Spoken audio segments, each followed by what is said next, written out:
Rim Country News brought to you by Jake's Corner Bar and Grill. Same stop, different horses since 1916. And by Terlucas and Brandt, CPA PLLC, with a long history of providing quality CPA services right here in Rim Country. On this Tuesday, October 26th, for Tano TV, K-Rim Radio News, and Global Trails Media, I'm Randy Roberson with your Rim Country News headlines. Well, AZ Family down in Phoenix is reporting an effort is underway right now here in Rim Country to help prevent catastrophic wildfires from sparking. Dan Sturla, Habitat Enhancement Coordinator for the Arizona Game and Fish Department, says, quote, "We've seen a handful of our top 10 most severe wildfires in the last decade alone.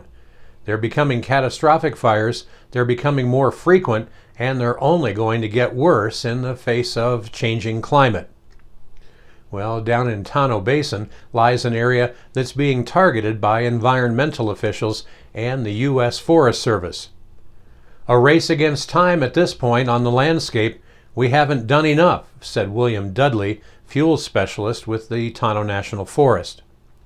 Across roughly 1,800 acres sits what's been dubbed as the Flying V&H Project.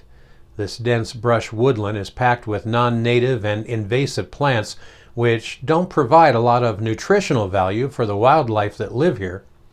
And they also, they say, burn in more frequency during the hottest months of the year. Well, soon, crews will bring in excavators that are retrofitted to shred and grind trees and other shrubbery. One of the goals is to create a fire break for neighboring communities. Fire seasons aren't getting any shorter.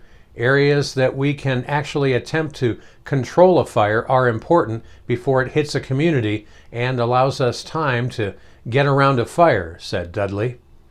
Dudley went on to say, "We're losing multiple structures on every fire. With the overstocking that's there now, we can't have these low-intensity fires, and what you get is something catastrophic that's completely stand replacing, and it doesn't bounce back like it would under healthy, historic conditions." Well, other critical goals include protecting power lines that feed the Phoenix metro area, as well as improving watershed conditions. Basically, they're trying to hit the reset button and restore natural processes. Well, further up the Mogollon Rim, just 2 miles southeast of Pine, sits an area called Cedar Bench. Now, this was historically grassland. Over time, because of the fire suppression efforts and cattle grazing, it was transformed into a denser brush. Now, recently, that area underwent a restoration project aimed at returning it to its original state, and growth is already visible. Sunlight can now hit the ground more efficiently, water can slowly soak in, and thanks to rains from this past monsoon, fine grasses native to the area are starting to sprout up once again. Well, in other news from around Rim Country, as we reported yesterday, this is Bat Week, and it's a good time to remember that humans, well, they need bats too. Bats come in all shapes and sizes, from a tiny little adorable bumblebee bat that weighs less than a penny to a big, beautiful flying fox that can have a wingspan of up to 6 feet. Well, some people call them beautiful anyway. Worldwide, there are more than 1,400 species of bats. That's almost 20% of all mammal species. Bats live almost everywhere on Earth, except the most extreme desert and polar regions. So, no matter where you live, it's almost certain that there are bats living near you. Bats are amazing animals that are vital to the health of our environment and our economy. Although we may not always see them, bats are hard at work all around the world each night. Now, here in North America, most bats eat insects, including moths, beetles, aquatic insects, flies, and of course, mosquitoes. And as many mosquitoes as we had this year, that's a good thing. A single bat can eat up to its body weight in insects each night. And eating all these insects helps protect our food crop and forests from insect pests, saving farmers and forest managers billions of dollars each year. Bats are also important pollinators and seed dispersers, especially in tropical forests and ecosystems. They recycle nutrients from forests to caves and then they're eaten by predators, and they serve as important indicators of ecosystem health. So how much of the food we eat today is bat dependent? Probably a lot more than you think. Bats pollinate, distribute, and protect various foods we consume on a daily basis. From cornmeal to chili peppers to tomatoes, bats play a pivotal role in our ecosystem by protecting the foods that we love so much. Just a little bit of background information here on Bat Week. And finally, in an update on that closure on the US Highway 60 down near Globe yesterday, well, originally that was intended to only last a few hours yesterday. However, now ADOT says that the closure is going to continue due to delays in the demolition process of the old Pinto Creek Bridge. Guess that didn't really go quite like they planned yesterday. ADOT adds US 60 remains closed until further notice.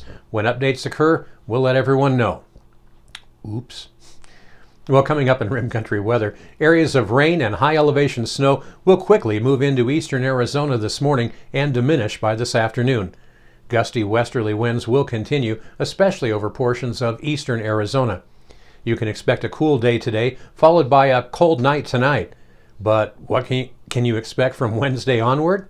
Well, a complete report on your 7-day forecast is coming up next. You're watching Rim Country News. Jake's Corner Bar and Grill. It's not just a bar, it's a destination.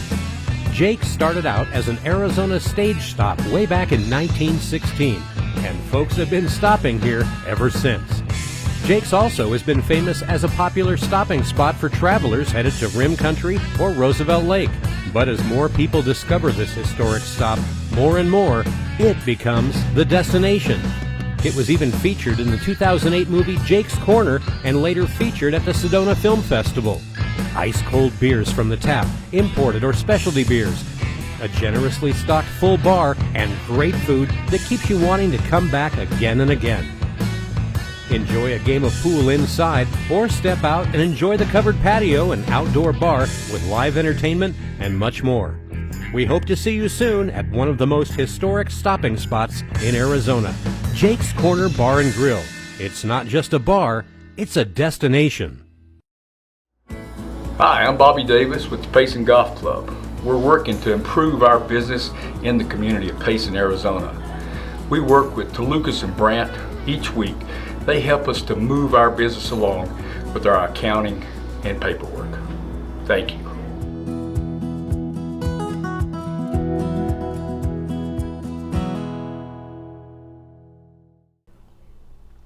Well, taking a look now at your Rim Country 7-day weather forecast, an active cold front was noted east of Flagstaff this morning. About an hour or two of rainfall and high elevation snow was observed with that front, especially here along the Mogollon Rim and points to the north.